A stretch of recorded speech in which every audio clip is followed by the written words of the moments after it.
Okay, so I'm pleased to be here. This is, I think, my second time here in Leicester since this Harmony House was established. I think I was here 3 years ago, and somebody said maybe it was 5 years. Was anybody here the last time I was here? No, okay, so it means I can do the same jokes again. So in fact, although I've been in Turkey for around 20 years now, but I came into this study of Raja Yoga meditation much longer than that. I was around 7, 8 years old maybe, when my parents started going to the local center, Raja Yoga Center in the east of London. And so since then, this practice and this study has been very much a part of life. And of course, one of the things which happens when you begin to explore your mind and how it works is your life becomes very entertaining. Because the mind is like a child.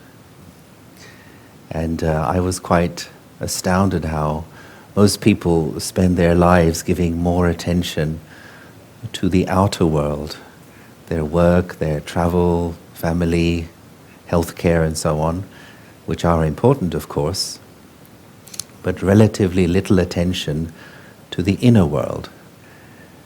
And just as we have a universe out there with a sun, the moon, stars, planets, so too at the same time there is a universe inside every person.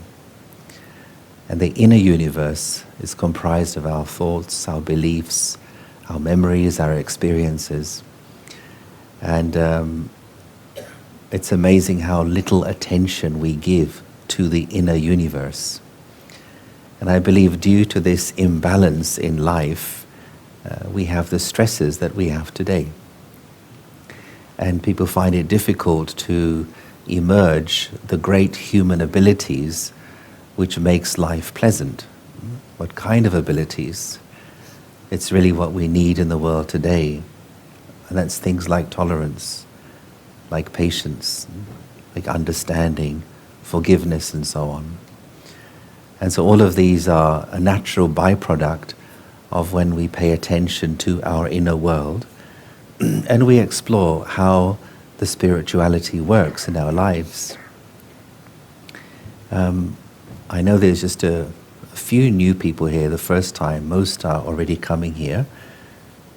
So let me ask here, who does meditation here? How many people do meditation? And how many people here are meditators? And who's wondering what is the difference between the two? But, many people do meditation as a way to de-stress, to calm down, to handle the challenges of life. And that can be enough for a person. But to be a meditator means that it's a lifestyle. And that means as you go through day-to-day life, one part of you is very naturally checking, naturally aware of what I'm doing with my thoughts. Am I thinking too much? Am I wasting this precious, precious fuel of thought energy? Why? Because meditators understand the most precious thing we possess as human beings is our thought power. And when we throw that away due to unnecessary or excessive thinking, it's like a person walking along the street, chucking their pounds into the street. Now, what would you call such a person? Either crazy or very, very, very rich. And when we think too much, the mind becomes tired. And the result of that tiredness is then we get irritated easily. We get angry, we get upset, and we misunderstand each other. And so this is all a kind of pretext to understanding why we need to actually make time in our daily lives to take care of the inner world. And our title today is a sentence that I read some time ago, which really jumped out at me and also kind of gave me a bit of a slap. That life is not something which happens to you, but life is responding to you. And that should make a person stop and ask themselves, so what kind of messages am I sending out into life, which life is then bringing back to me in the form of situations, circumstances, and events? It's a common thing to hear people say, I don't know why this is happening in my life. Why is this happening to me? Or why is this not happening to me? Life is not fair. Why do good things only happen to you and not to me? Or why do I feel stuck in a situation? You know, sometimes there's this comment that I want my situation to change. It could be a job. It could be the state of a particular relationship in your life. It could be a certain set of events or circumstances. And on the one level we say, I want this to change. I don't like this. But yet change doesn't happen. And one reason for this is because on one level I do want my situation to change or improve, but on another level I am still holding on to it. Maybe consciously I want change, but subconsciously I am emitting certain energies from myself, which is sustaining my situation and holding me within my current scenario. And when we don't realize that, then we get frustrated and say, why don't things change for me? It reminds me of this little story which maybe some of you are familiar with. It's about a bird which was trying to fly. It was standing on a branch, vigorously flapping its wings, but unable to take off. And it spent so much energy flapping its wings, but it just wasn't taking off. And what it was unaware of was that its feet were holding the branch. And in fact, the bird was complaining, saying, this branch is holding me. This branch is holding me. Why won't it let me go? And it's not until a passerby tells the bird, oh little bird, the branch is not holding you. You are holding on to the branch. And that's a little bit our story as well. Whatever I wish to be free from, there is the phrase in Hindi, some of you would know, chodo to chuto, which means let go and be free. But of course the question arises, what does it take for me to let go? How to reach that point where I am ready to let go of a situation so my life improves? And why we discuss these things is because we all want more peace and happiness in our lives. And we have a right to that. It's just that we've forgotten certain basic principles of life, of spirituality, and so we kind of bumble along trying to find when and where peace and happiness may visit me.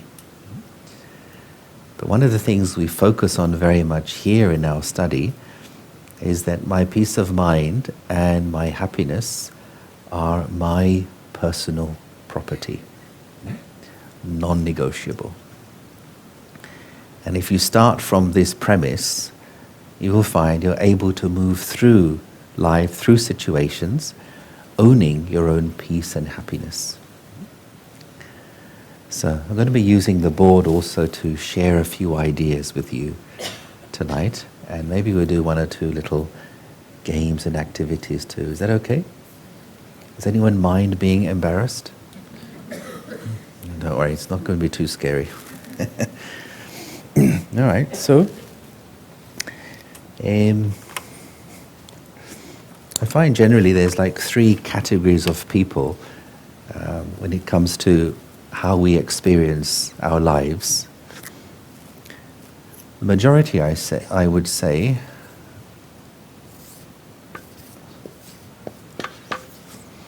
are people who are trying to survive.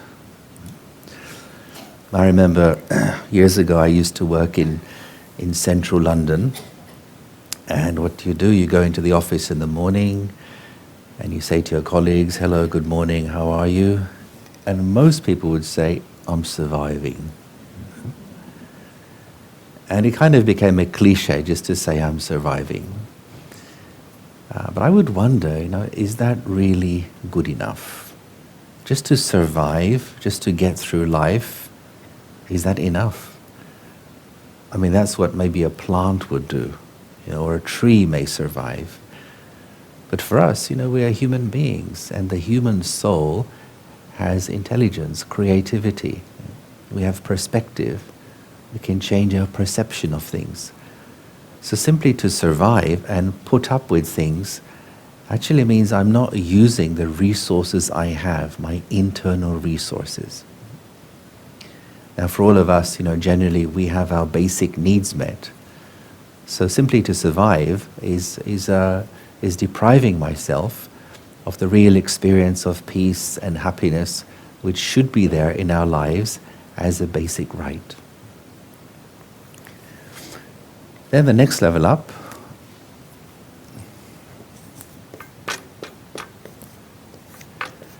is people who exist. Now what do? Well, people who exist, they go through the gamut of daily experiences. Sometimes you win, sometimes you fail, sometimes you are praised, sometimes you are criticized. Sometimes you are the center of attention, other times everybody ignores you. And when you're in existing mode, then the way you feel is based upon all of those outside things. Your internal emotional state is the result of situations, circumstances, and other people's comments and behaviors. Hence, when one exists, the moods go up and down during the day. If something good happens, I feel great. Something bad happens, I crash. If other people are behaving as per my wish, I feel good. If people behave according to their wish, not so happy. And so it's rather like being in an emotional pinball machine, where you're bouncing off comments, experiences, this and that, and there's no sense of control over how I feel. So again, I would say the majority of people are in this existing mode. But then the smallest group, and I think this is the group that we are all interested to explore and to be in, is those who actually live. Now, what does it mean to live? Well, again, you go through all the different experiences of life, and sometimes you win, sometimes you lose, sometimes you're praised, sometimes you're criticized, sometimes you're center of attention, other times ignored. So you go through all of that. But yet, you choose the way you wish to feel. Why? Because you choose that whatever is happening on the outside, I cannot control. Whatever is happening on the inside, I can control. And in fact, even when you face adversity, you use it to make you grow. And all this is connected with how you see things. Life brings us lessons in many forms, but it's up to me to catch those lessons and to learn and grow, to mature and evolve. And people who are in exist mode, they go through life also with complaints and with criticisms. But people who are in living mode, they understand not everybody will be the way I am, and I won't all the time be successful, but I choose how I wish to see the situation. You may say that in a daily experience, you are not controlling what life is bringing to you, but you can choose and control how you wish to receive it. If I focus on why is life bringing this to me? Why is this happening in my life? Why do I have to deal with such a person at work? How come I have to handle so and so? If I'm focusing on what's coming to me, if I'm consumed with what I don't like, then I generate my own stress. I generate my own irritation, my own sadness. That's the existing mode. But rather to be in the living mode, I accept, currently this is my situation. How do I wish to accept this? How do I wish to deal with this? And when we focus more on my receiving style rather than what's being given to me, I begin to learn and grow. And for me, this is a big part of spirituality, is I upgrade my attitude and my vision. And these two things, for me, envelop what it means to have a spiritual approach to life. My attitude and vision, let me work on these, let me research and improve them, because these two things, they determine how I feel about things. Okay, coming to the next part, but how are you doing so far? Is this all making sense to you? Yeah. Anyone sleeping already? No? All right. Okay. So, let's do this.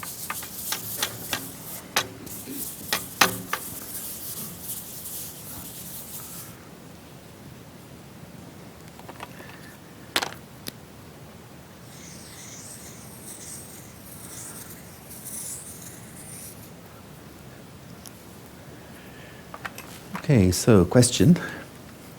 What do you see?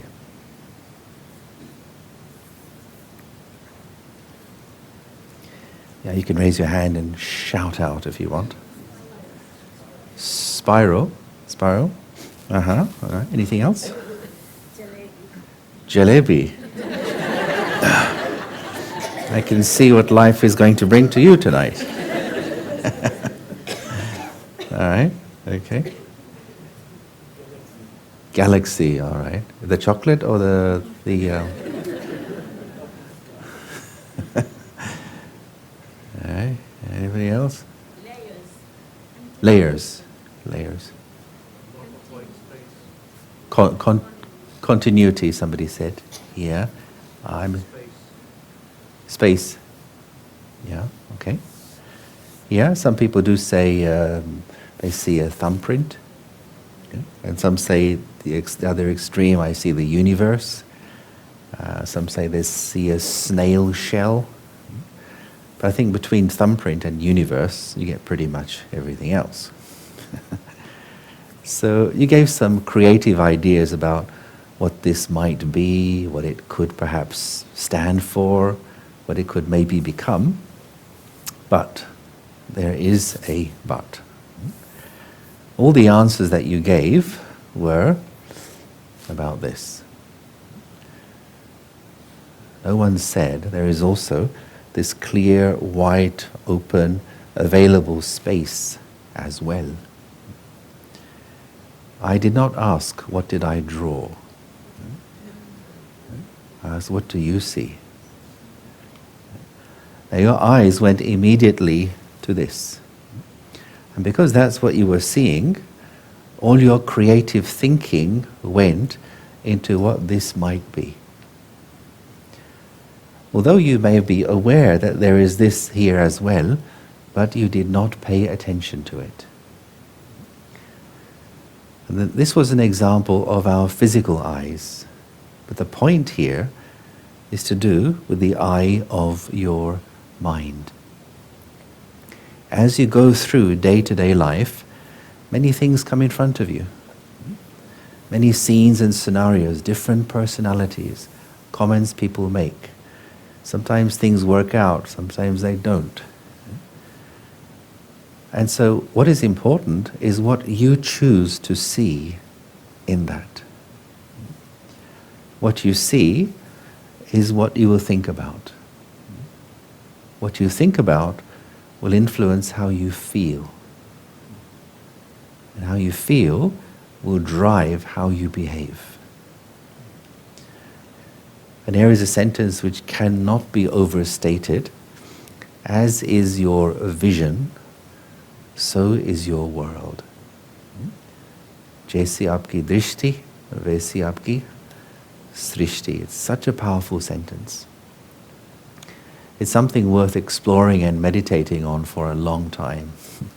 As is my vision, so is my world. And I believe to be in that living mode, or to be spiritually aware, and to be playing with and using the principles of spirituality, it's important to ask myself, what do I see in this situation? Even if it's adversity, even if I have failed at something, what does the eye of my mind choose to focus upon? That is my choice. When we start focusing on the positives, when we start focusing on the learning potential, I'm giving out a very positive message to life. The message is, I want to learn. I want to grow. Life is my friend. I am not a victim of life. If I have the awareness of the mentality, I am a victim of circumstances, what can I do? My husband, my wife, my son, my daughter, this and that is like this, what can I do? If I'm having that sort of thought and attitude towards my circumstances, then life will just push back in the same way. Where does change start? It starts with my own thoughts. And what we often don't realize is a thought creates a vibration. A thought creates a frequency. That frequency goes into my relationships and into the situations I find myself in. So let me ask myself, what kind of energy am I putting into my relationships? Think of a person that you, let's say, you find a bit difficult. Now, do you all have at least one person you find difficult in your life? Yes? Is that person in this room? Is he sitting next to you, maybe? Yeah? Yeah. So what to do? Now, if I continue to think of that person as somebody who's difficult, I don't like this person, he's rude, she's like this, he's like that, if that's the image I'm holding in my mind, I'm feeding a very negative image. I'm holding a negative energy in my mind. And so I continue to sustain a difficult relationship. And often we say as well, when that person changes their attitude towards me, when that person is a bit more respectful towards me, then my life will change. I'll be more happy. But here's the news. It's not going to happen. Yeah? To be spiritually aware means I realize, okay, it's in my hands. If I wish to improve anything in my life, I must first take responsibility for the way I feel, and secondly, begin to upgrade my thoughts and my attitude. Let's take an example. We usually say that there is one person in life who's very good at pushing your buttons. Yeah? It's as though that person has a PhD in irritating you. They've been strategically dropped into your life just to make life difficult for you. What to do? How to make somebody stop pushing your buttons? Any suggestions?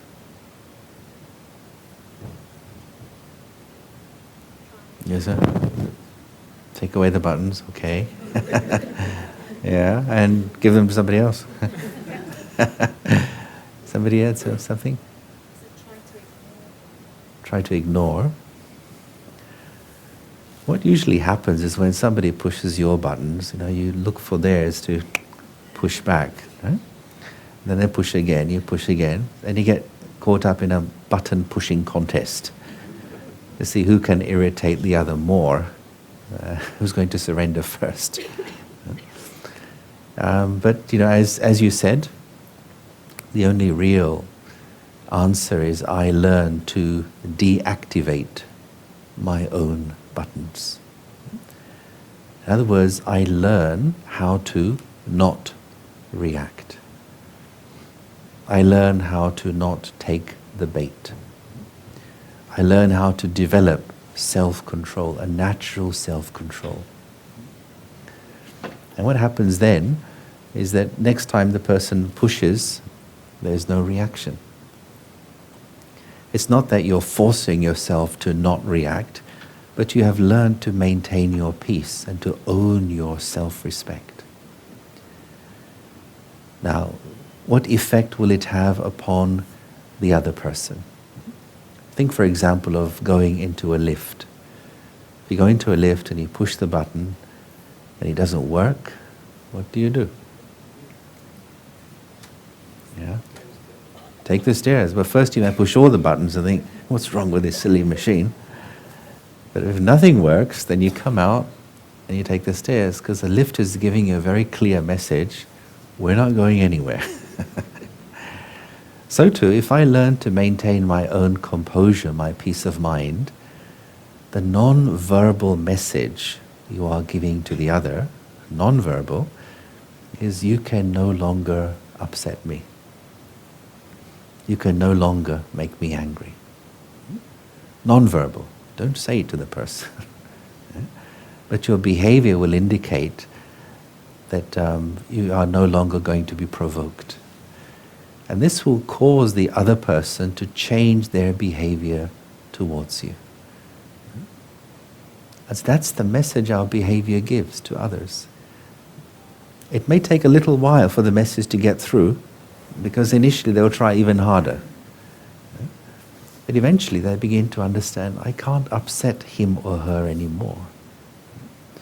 And hence this is one of the main principles or main rules of living with spirituality, is do not ask to be respected, but increase your self-respect. Work on improving your self-respect and naturally see how others begin to respect you more. Why this is so important is because one of the main games that people play is the respect game. Passively, subconsciously, we are measuring how much respect is this person giving to me. Even in a conversation between two people, there's two conversations going on. One is the verbal conversation, which we listen to with our ears, and the other is the emotional conversation, which we listen to with our eyes. We're looking at the facial expressions, looking at the gestures, we're looking at the eyes. Are my words being honored? Does this person value what I'm saying? Is this person giving me importance? And we listen more to the emotional conversation than the verbal conversation. And what's at the bottom of that is this basic human need to feel respected. If I can learn to develop my own self-respect, then I'll naturally be able to generate respect for those who are around me. And that's a very positive message to send out to life and to other people. That my self-respect is in my own hands. There's three main areas that we all have to deal with every day. And we have to check what is the energy or the message I'm sending out in these areas. One, my relationship with myself. Two, my relationships with other people. And three, my relationships with situations and circumstances. So let's look a bit more at the relationship with the self and see what is needed in order to make positive changes. What is needed so life begins to bring back to me what really I want deep down. And that's a question in itself. What do you want? And then ask a second question. What do you really want? Right? Because on the one level, there are the desires of the mind. I want this, I want that, I want the other. But if you go below that layer of superficial desires, come to what do you really want below that? And what does it take for me to make some kind of change internally which will bring a change in my external circumstances? So let's explore this formula for change, which will help us to understand the inner mechanisms which are causing my outer circumstances.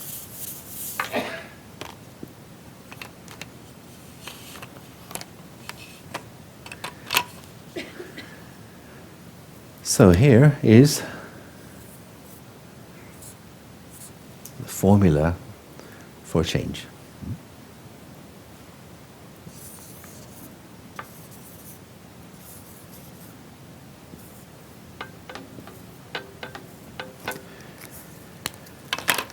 Okay, got that?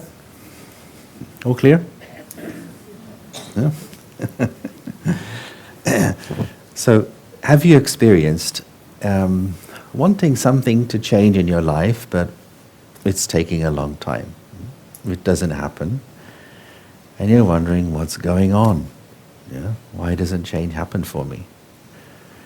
And as I mentioned in the opening comments, externally I can see what I want, but internally I don't realize how my feet, as it were, like the feet of the bird, are holding on to a situation.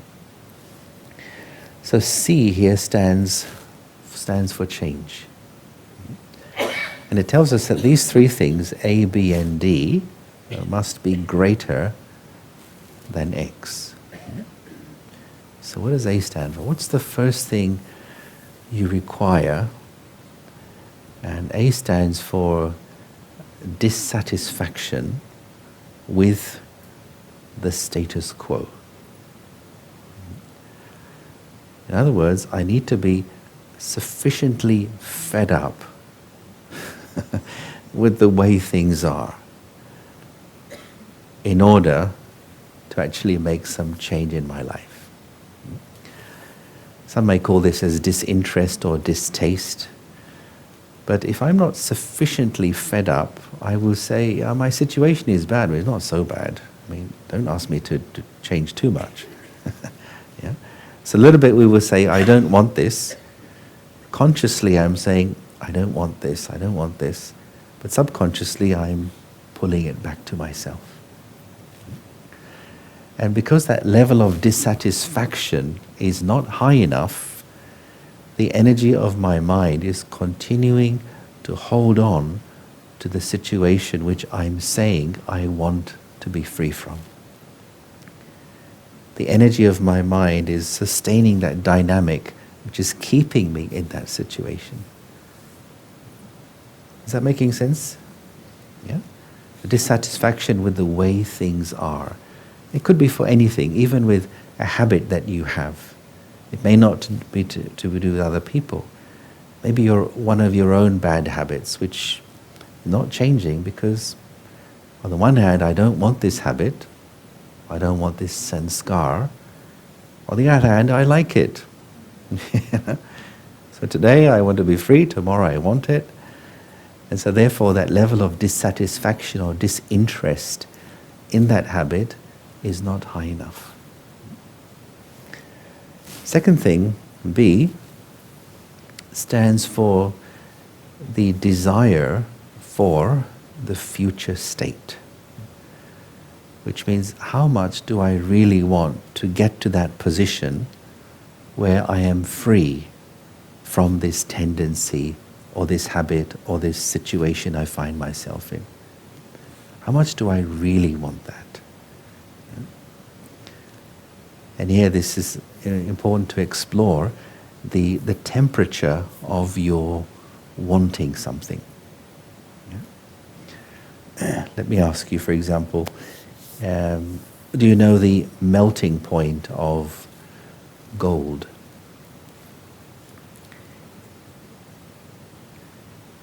Anybody have any ideas? It's pretty high. Yeah?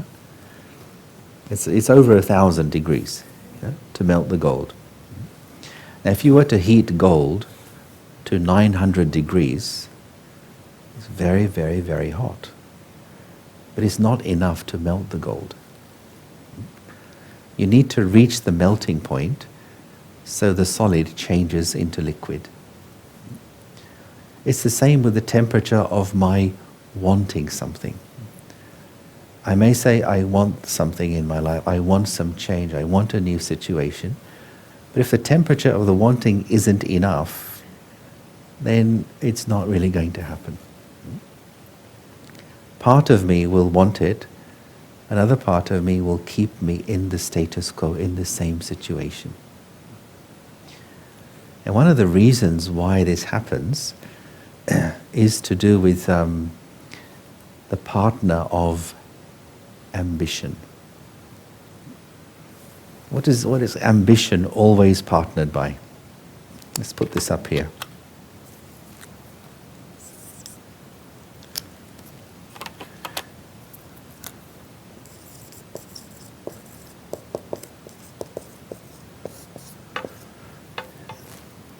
Let's say you want something, you have an ambition for anything.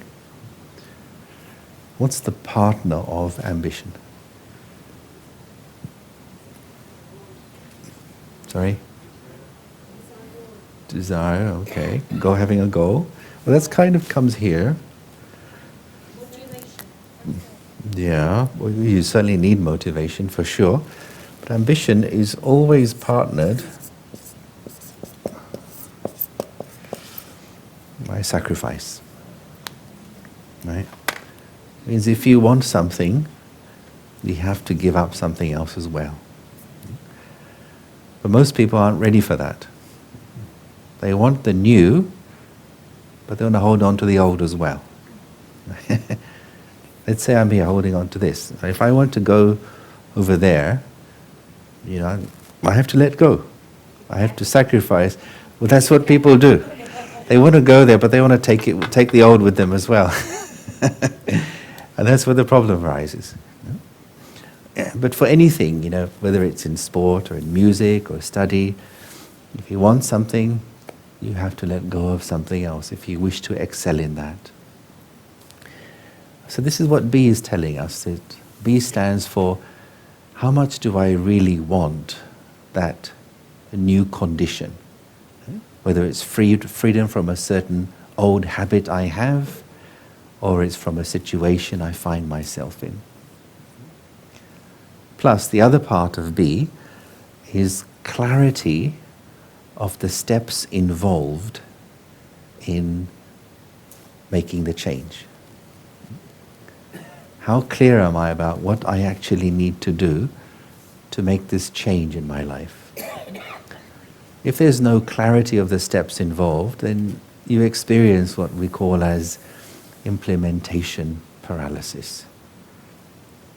Like you're standing and you're wondering, how do I start? What do I do? What's the first step? Yeah. So due to confusion, you do nothing. And so years go by, and I'm still chanting the same mantra, I want my life to change. I want my situation to change. Or I'm trying to overcome this habit. But nothing's really happening because there's maybe a lack of clarity in what to do. And then there is D, the third thing we have to take on board. And D is the acceptance of a level of disruption involved in making the change. Right? Now, any kind of real change you make in your life, it's going to disrupt your patterns, it's going to disrupt your routine a little bit. The question is, are you ready to accept that level of disruption? Or would you say, I don't want to shake the boat too much, so no. If I'm not ready to accept that disruption, then it'll be difficult for the change to happen in my life. Again, take any example. Let's say you have 10 people who want to be Olympic runners. So they all come to the coach and he says, okay, I'm going to make all of you champions. Here's what you have to do. You have to be ready for practice at 7 o'clock every morning. You have to stop eating this and that. You have to stop going out. And immediately 5 of them say, it's a bit too much for me. So they disappear. 3 of them start thinking about it and trying. And maybe only 2 really say, whatever it takes, I'm going to do that because I want to be a champion. And so those 2 are ready to make the sacrifices and accept the disruption that's involved. It's also the same with meditation. If you really want to use the power of meditation in your life, if you really want to, get the the real power, then you have to wake up early. Right? Some of us call that Amrit Vela. It's like getting up 4 o'clock in the morning, or if not 4 o'clock, at least, 5 o'clock or sometime well before you normally start your day. And some people say, well, it's too much disruption, If I have to get up early in the morning, it means I have to sleep early. If I sleep early, it's going to disrupt my social life. It's going to disrupt this, disrupt that. And so there it is. If I want something, I have to give up something else. And the question is, how much do I really want it? And even before that, do I know what I want? And it's also true that if I am not ready for something, if I don't really want something, I should admit it to myself. Rather than giving myself mixed messages that I want but I don't want. I want and I don't want. Then I'm confusing my own mind. Then you're split in 2, not knowing where you're really going. X here is what we call as the cost of change, which means what you have to let go of, what you have to give up forever, what is no longer going to be with you. If the cost of change is too much, then the desire for change will remain as a desire.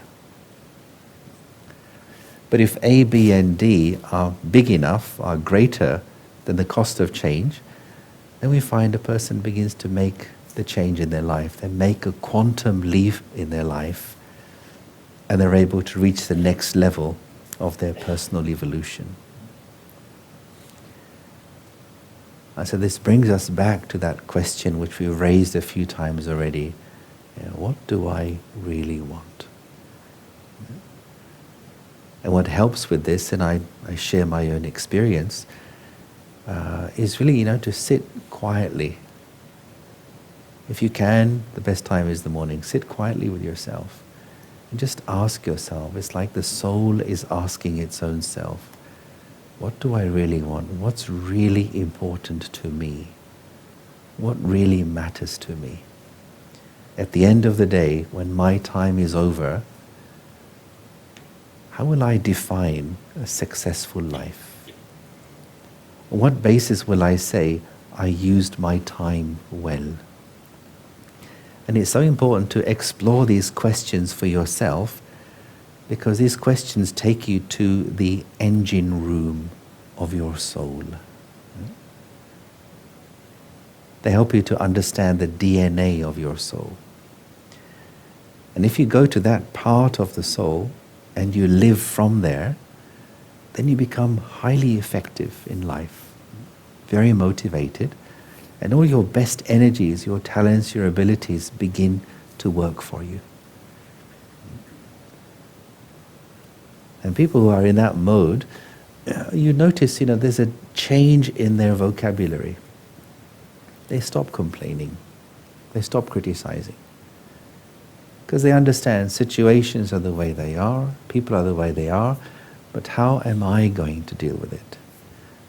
The whole focus comes back on the self, that what is my chosen method of handling a person or a situation, rather than being caught up in what I don't like.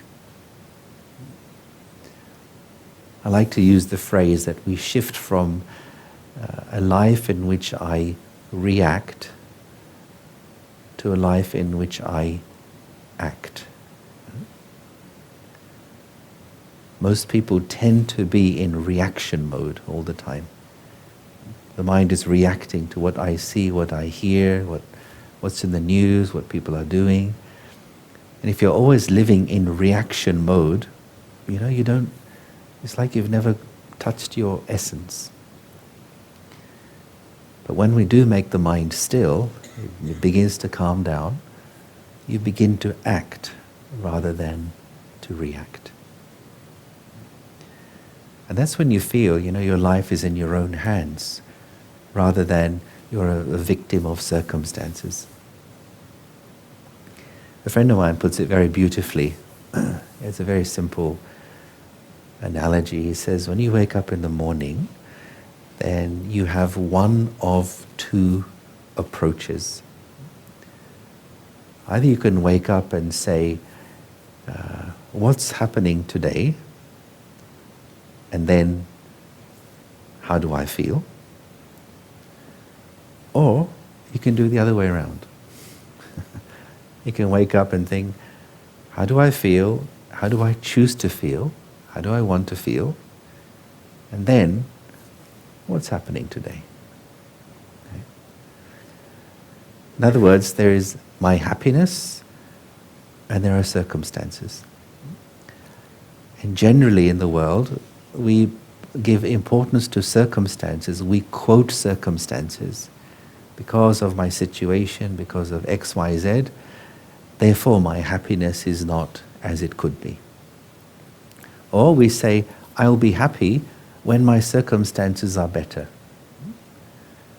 So it's like I'm worshipping the circumstances and my happiness will follow as a result.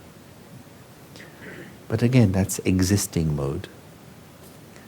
Living mode is turning the other way around.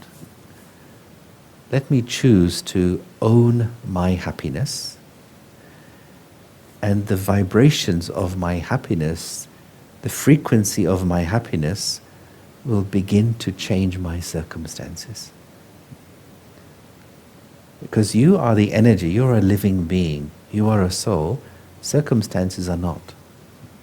You are more powerful than your circumstances. But how to own the happiness, for this we need spiritual knowledge in our thoughts.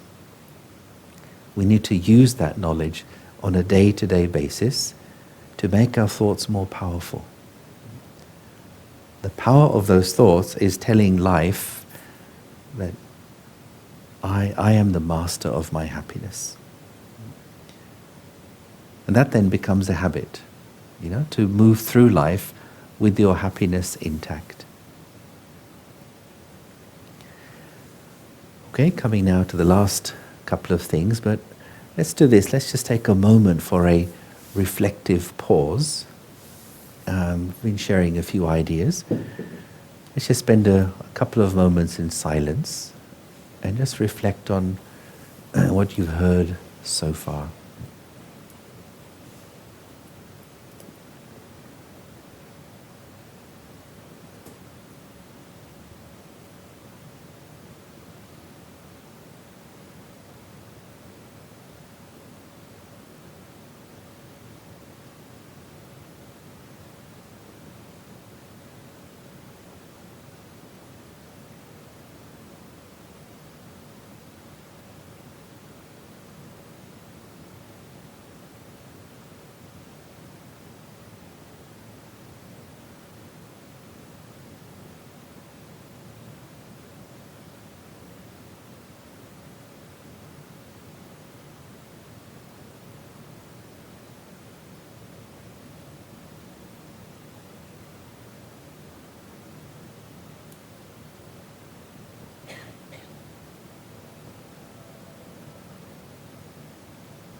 Thank you.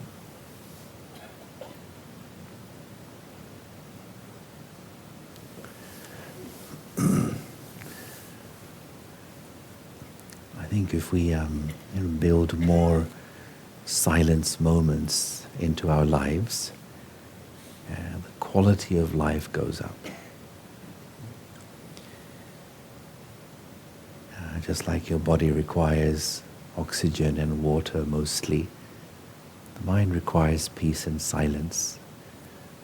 And the more you build silence into your life, the more you find the mind works better, the mind is more energized. Let's look at two more areas briefly. One we've touched upon a little already, and that's to do with our relationships, dealing with other people, and the messages that we are sending out to others. So, remember you have one difficult person in your life. Okay? So I'm just going to ask you to bring that person's face into your mind. Okay, so just close your eyes. So bring that person's face into your mind. How are you feeling? Okay. Now, just observe how you're feeling. And know that those emotions you're experiencing are separate to you. And you can change them. And I imagine taking a label and putting it on the forehead of that person. And now take a marker and write on that label, "My teacher."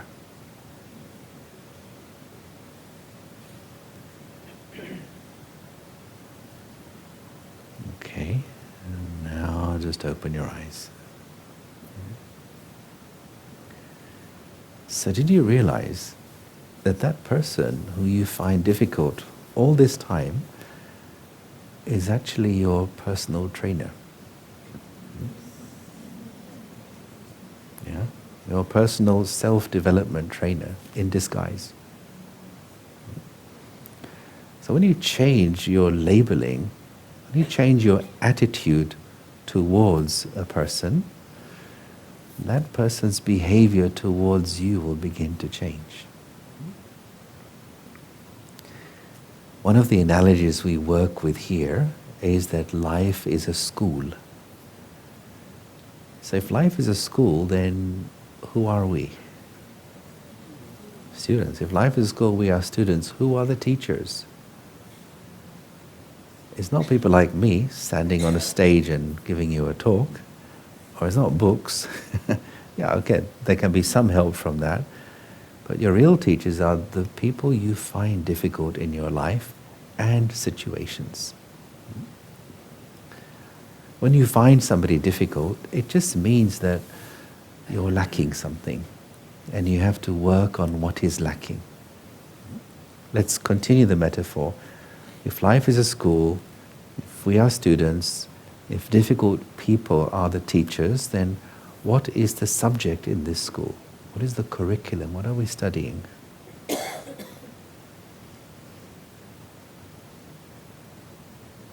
You go to school for no reason. Right? Sorry? Tolerance is part of it. The highest and the greatest of all studies is the study and research of virtue. Sometimes it's tolerance. With somebody else, you need patience. In another situation, you require courage. Somewhere else, you need determination. In another situation, you have to learn to forgive. Somewhere else, you need to embolden your self-respect. So the different relationships we have and the different situations we find ourselves in are all areas for me to work on and develop my own virtues. And if you do that, if you learn to develop virtue, your character continues to become more and more rich. And next time you're faced with a similar person or situation, you find it very easy to deal with that person. This is what it means to be self-aware or spiritually aware, is to be able to see the lesson that life is offering me. If my third eye is closed, and I'm in that existing mode, life is full of finger pointing. Okay? And when you point a finger, somebody will point 5 fingers back at you. Right? And it's no fun getting involved in the finger pointing exercise. But to be self-aware, to be spiritually smart, I ask myself, okay, I find this person a bit difficult, I find this personality not easy to handle, or the situation is challenging for me. What do I need to work on here? If we take a few examples, let's say there's somebody who's always criticizing you. So what opportunity do I have in that situation if someone's very critical of me? What is life asking me to do there? It's to work on my self-respect. So even if I'm criticized, I'm not going to take any sorrow from this person. It doesn't mean don't listen. It doesn't mean close your ears and say, I have self-respect, not listening to you. No, you may listen. Maybe what that person is saying is correct. So take the lesson, take the feedback, but do not allow your happiness to disappear. So the lesson there is I must keep my self-respect intact even if I'm being criticized in front of other people. That's the lesson. Let's say there's somebody who always gets very angry at you. Right? Maybe even shouts at you. What's the opportunity I have in that situation? There I need to practice unshakability.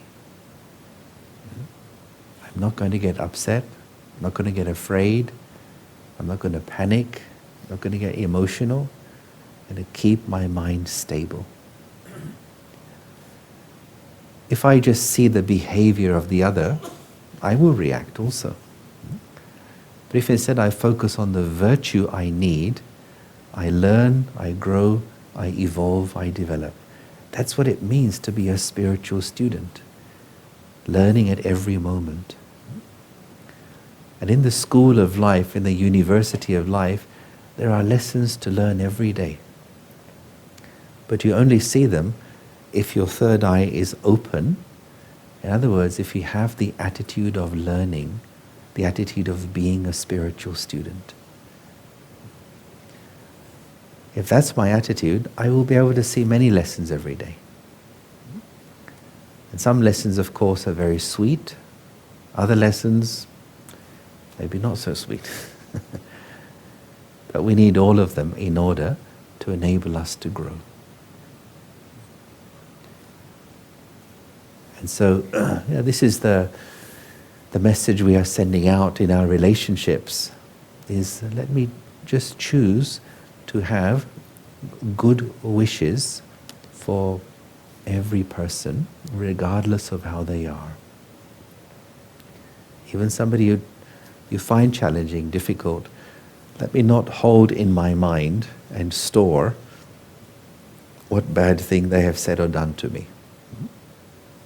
My mind is not a computer to hold data about all the times you have behaved badly towards me.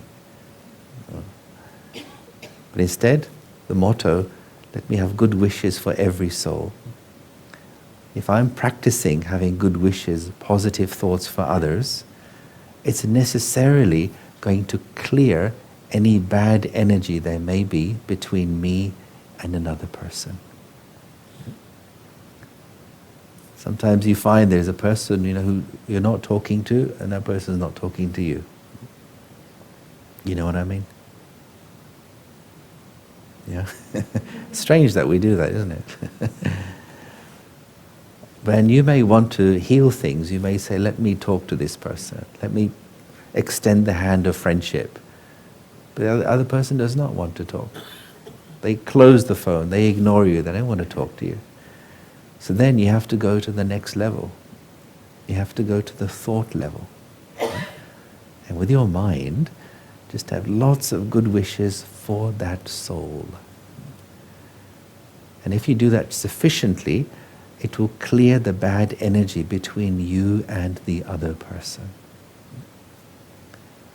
Any kind of discord, any kind of conflict between two people involves both. I have also been party to creating that conflict. So I need to do something to clear my part. So by having good wishes, I will neutralize the mistake I may have made in the past, and the other person's attitude will begin to shift and change towards me. And if I'm doing that, notice, how your relationships begin to harmonize if you're in the habit of having good wishes for others. Then the third thing is to do with situations and circumstances. You may find yourself in a situation which maybe is not so easy to deal with, and it may be preying on your mind. You may be living rent-free in your mind. And what to do? How to handle such a situation? One of the things to explore is the power of acceptance, the power of appreciation, or the power of gratitude. Okay? So let me ask you to join in this little exercise. So I ask you to close your eyes for a moment. And I'll ask you to think of three things that you are grateful for in your life. Okay? It could even be something that happened today, this week, or over many years. Three things you are grateful for.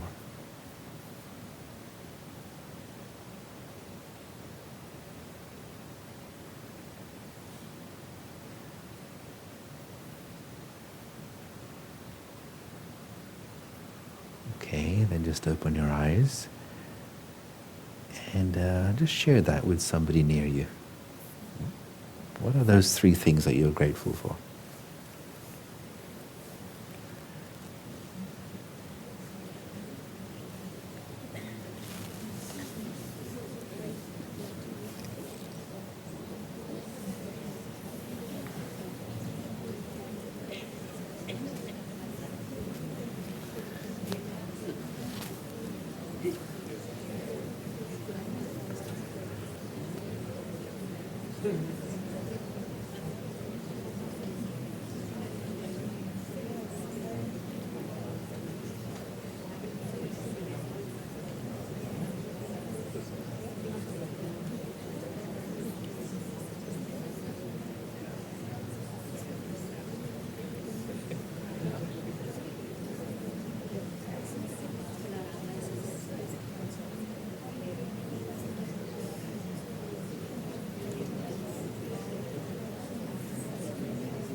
Okay, if you just take one more minute to finish.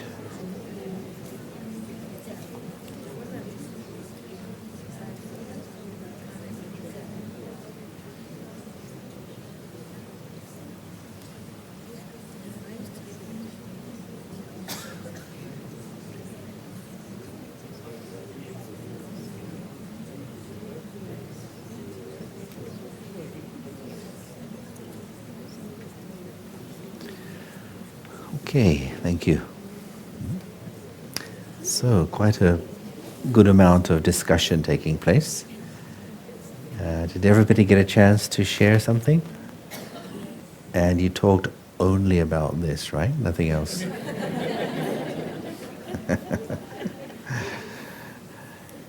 Yeah, so it's very easy to dwell upon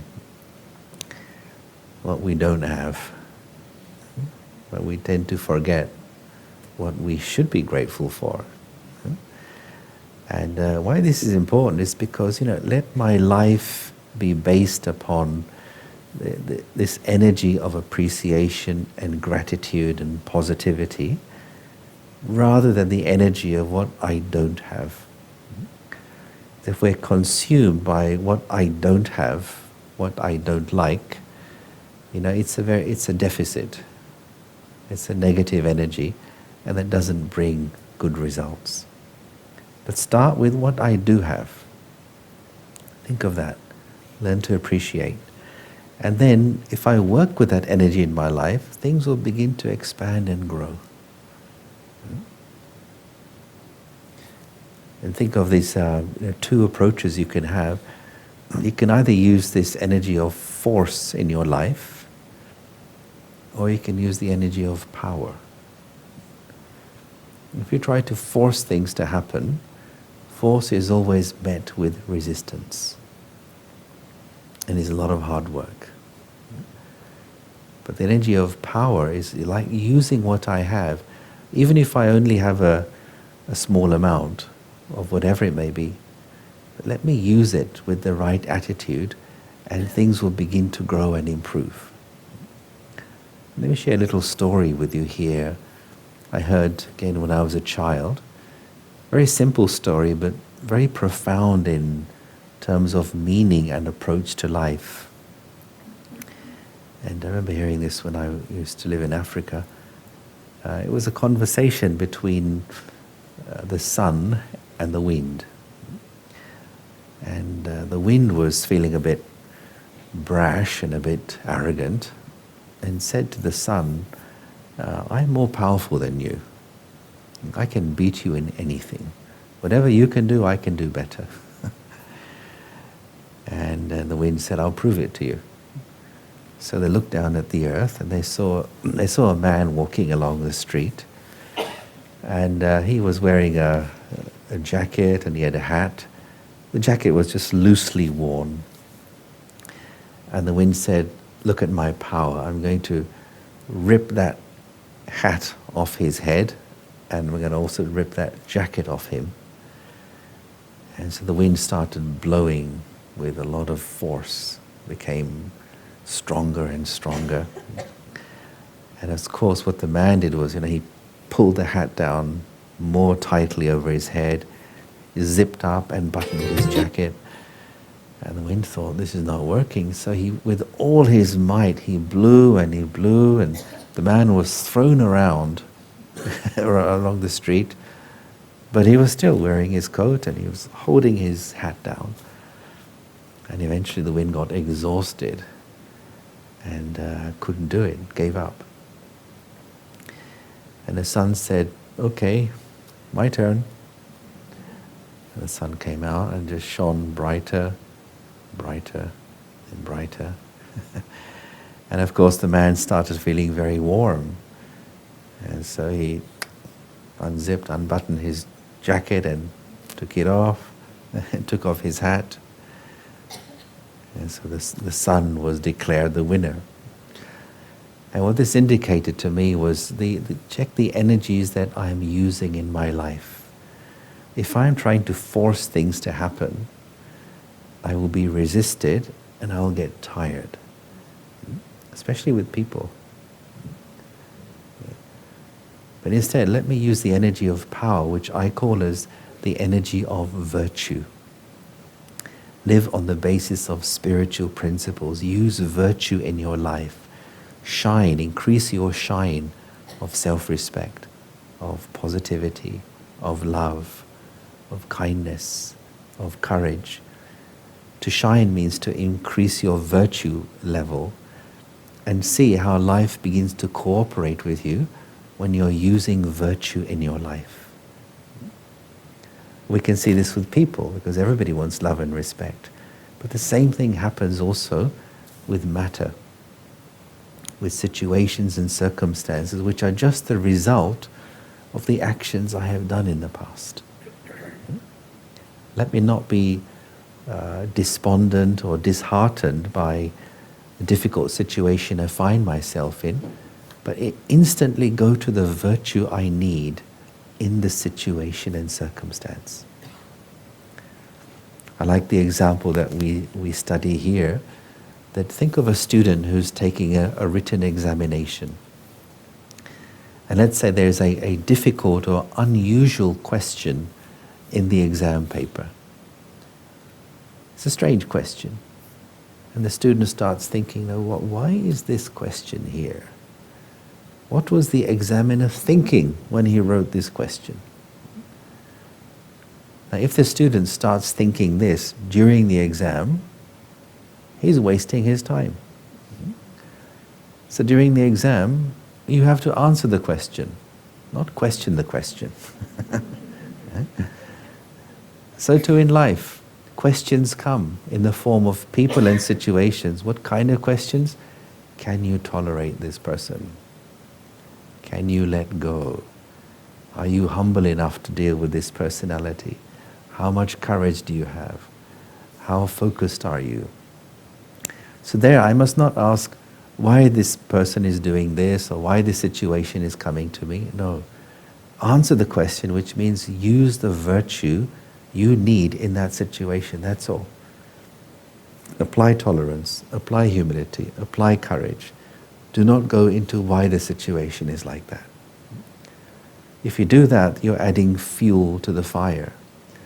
But if you just answer the question by applying the virtue, you have passed through that situation. And life will applaud you and say, he gets it, she gets it.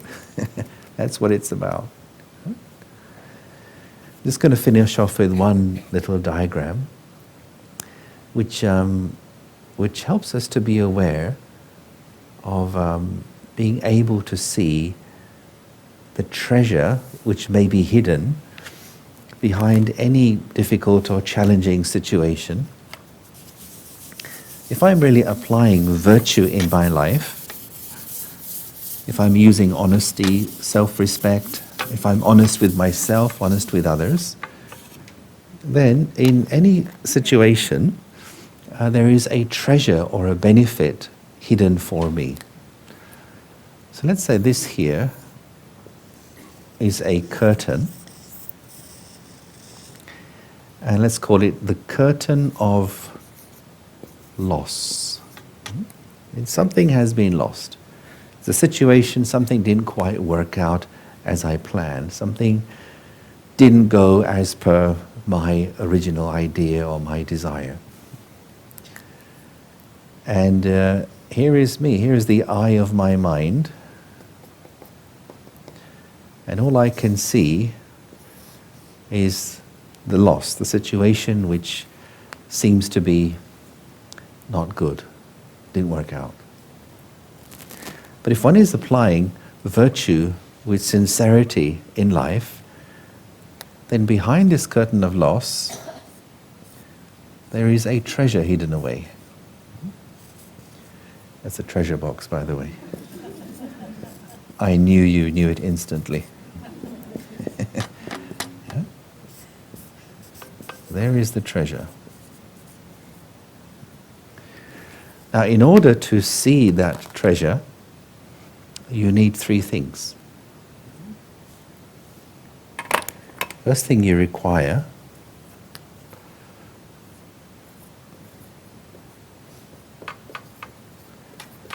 you need patience. because it may take some time before the treasure makes itself visible. Values travel slow. We have to be patient for the result. Yeah? One reason why there is so much corruption in the world today is because people don't have the patience to achieve results with values. So they cut corners to get a quick result in something, whether it's status or power or money or whatever it might be. But of course, when you transgress a value, you will suffer at some point. So if I employ patience, knowing that I'm doing the right thing, I'm being honest, I'm applying the values in my life, let me be patient for the results to come. Second thing you require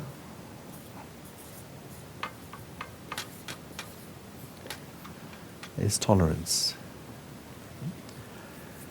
Which means the situation may not be as per your liking. You may have to tolerate for a while until the good stuff is visible. For anything, you need tolerance.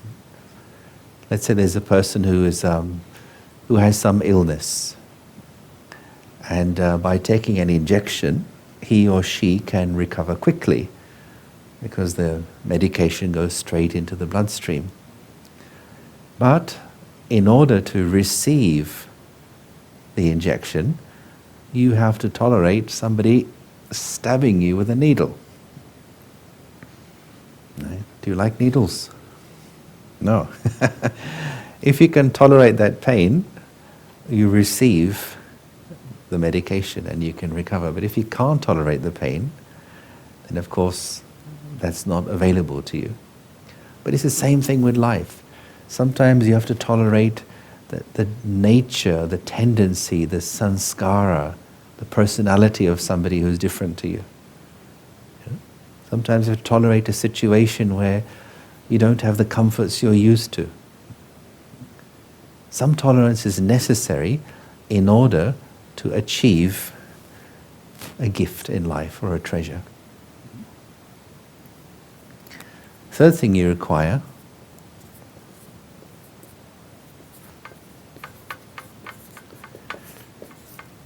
is to be introverted.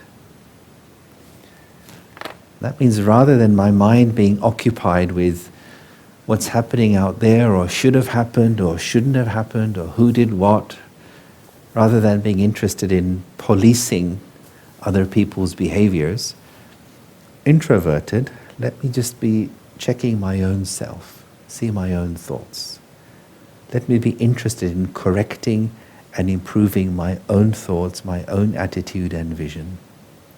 And if I can have these three things, then my vision will be able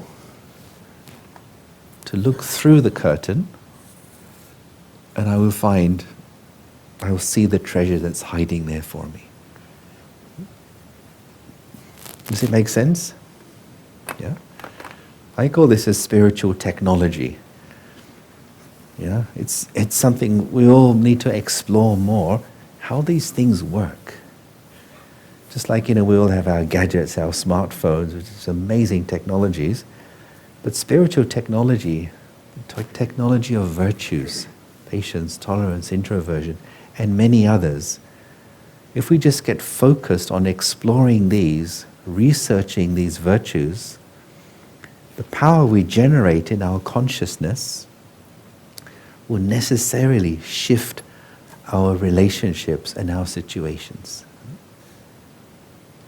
Another word for the practice of Raja Yoga, in my view, is the study of divine virtue. That's what increases your self-value, and that's what makes you more valuable to everyone around you as well.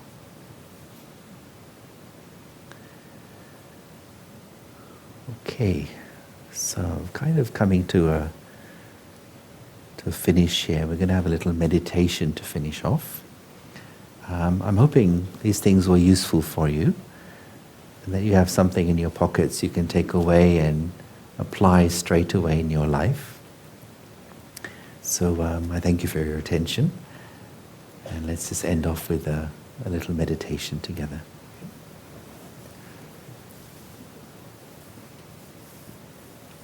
So, if you're new to this, we suggest having your back straight and your feet flat on the floor. If you're holding something, just feel free to put it down so your hands are free.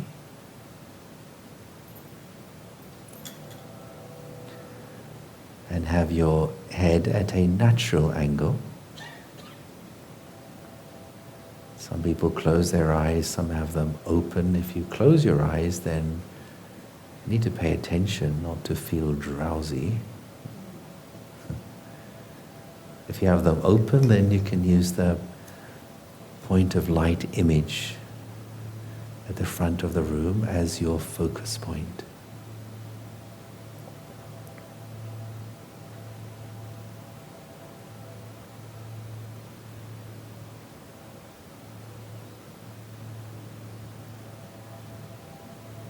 So I take a few moments. I choose to take this time to be with myself.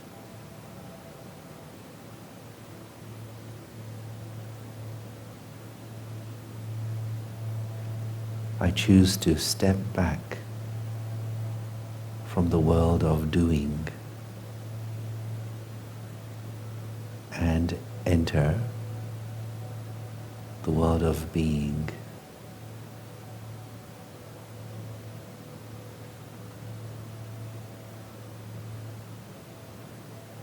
Outside of me are my roles, my responsibilities, my relationships. But inside, in my inner world, I have my thoughts, my feelings,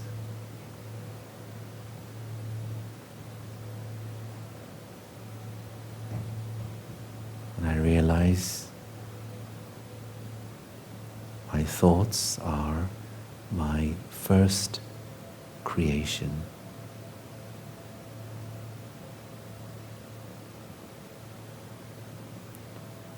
And I can choose the thoughts I wish to create.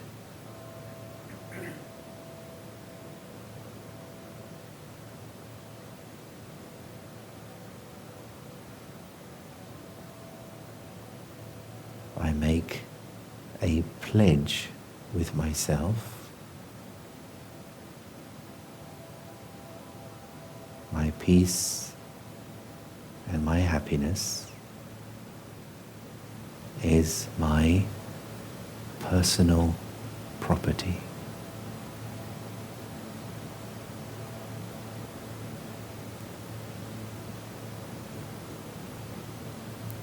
I am the owner of my peace and my happiness.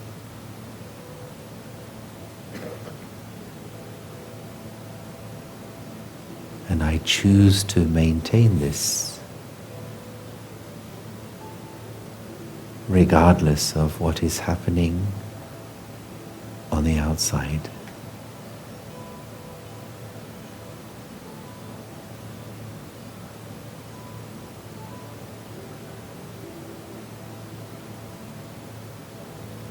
I choose to share this peace, this happiness, these good wishes with all.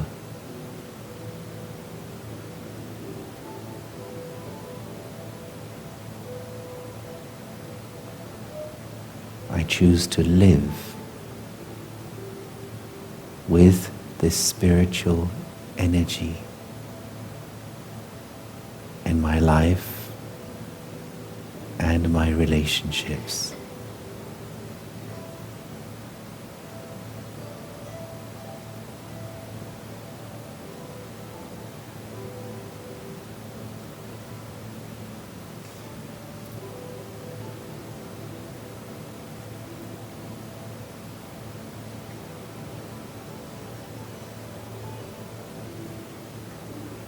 I become aware of the self, the soul, the living spiritual energy at the center of the forehead.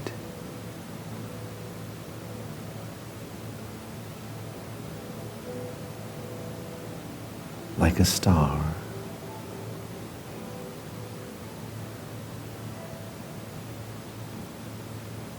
I, the eternal soul,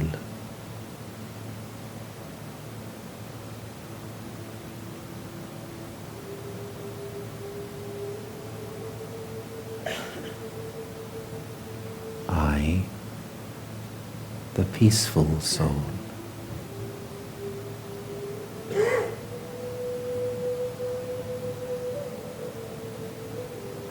I, the loveful soul,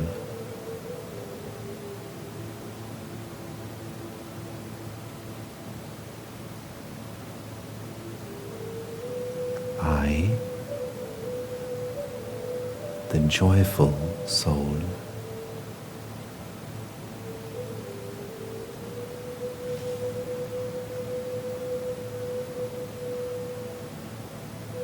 I, the powerful soul,